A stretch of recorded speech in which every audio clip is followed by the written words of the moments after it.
दुनिया की तारीख में कुछ कौमें ऐसी गुजरी हैं जिनके नाम सुनकर ही दिल कांप उठता है, लेकिन एक कौम ऐसी है जिसका जिक्र खुद कुरान में हुआ, जिससे क़यामत पहले पूरी दुनिया खौफ में मुब्तला हो जाएगी।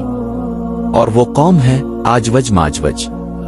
आज हम आपको बताएंगे आजवज माजवज कौन है, कहाँ कैद हैं, दीवार किसने बनाई, कैसे निकलेंगे, दुनिया का क्या हाल होगा और अंजाम क्या होगा। आजवज माजवज कौन है? आजवज और माजवज दो कबाइल नहीं बल्कि एक खौफनाक कौम है। ये नस्ल इंसानी में से हैं, मगर उनकी फितरत जानवरों से भी ज्यादा वहशी है।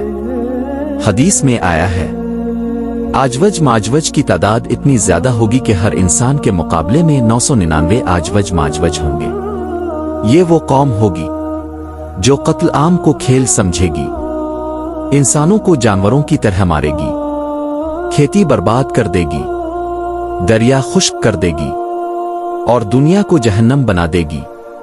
जुल्करनैन कौन थे? कुरान में जिन अजीम बादशाह का जिक्र हुआ है वो हैं जुल्करनैन। वो सिर्फ बादशाह नहीं थे बल्कि अल्लाह के नेक बंदे थे, इंसाफ पसंद थे, इल्म और ताकत दोनों रखते थे। वो दुनिया के मुख्तलिफ हिस्सों में गए और जहां जुल्म देखा वहां अदल कायम किया। एक दिन वो एक ऐसी बस्ती पहुंचे जहां के लोग न कुछ बोल सकते थे न बात समझ सकते थे। उन्होंने इशारों से बताया, जुल्करनैन, आजवज माजवज हमारी दुनिया तबाह कर रहे हैं, हमारे बच्चे मार देते हैं, हमारे शहर जला देते हैं। क्या आप हमारे लिए एक दीवार बना सकते हैं? दीवार का बनना। जुल्करनैन ने पैसा नहीं मांगा, कहा, अल्लाह ने मुझे जो दिया वो काफी है, बस तुम मेरा साथ दो। फिर उन्होंने लोहे के बड़े बड़े टुकड़े जमा करवाए, उन्हें पहाड़ों के बीच रखा, आग जलाई, पिघला हुआ तांबा डाला। जब दीवार बनी तो ना इसमें सुराख हो सकता, ना कोई इस पर चढ़ सकता।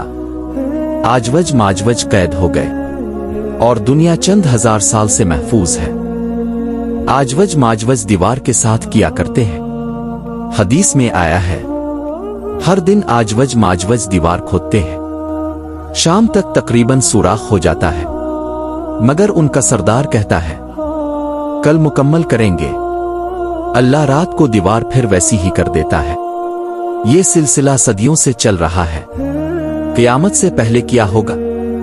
एक दिन सरदार कहेगा, इंशा अल्लाह कल मुकम्मल करेंगे, और अल्लाह इजाजत दे देगा।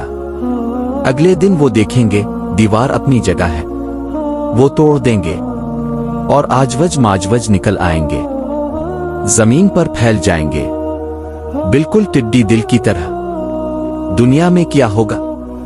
ये कौम दरिया पाएगी, नहरें खुश्क करेगी, इंसानों को कत्ल करेगी, जानवर खत्म कर देगी। ये यहां तक कहेंगे, हमने जमीन वालों को मार दिया, अब आसमान वालों की बारी है, और तीर आसमान की तरफ फेंकेंगे। अल्लाह तीर पर खून लगाकर वापस भेज देगा। ये समझेंगे हमने आसमान पर भी कब्जा कर लिया। हजरत ईसा अलैहि अस्सलाम और दुआ। हजरत ईसा अलैहि अस्सलाम मोमिनों को लेकर पहाड़ पर चले जाएंगे, वहां सिर्फ दुआ, और फिर अल्लाह एक अजीब मखलूक भेजेगा।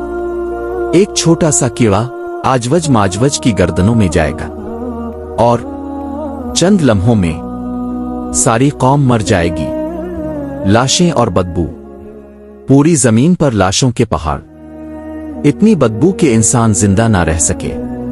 फिर अल्लाह बारिश भेजेगा, लाशें बह जाएंगी, जमीन पाक हो जाएगी, अमन का दौर।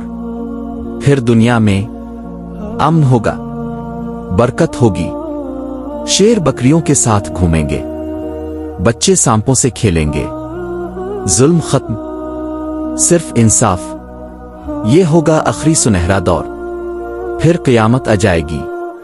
सबक आजवज माजवज हमें ये सिखाते हैं, ताकत अल्लाह के हाथ में है, कोई दीवार हमेशा नहीं रहती, क़यामत आकर रहेगी, सिर्फ अमल साथ जाएगा।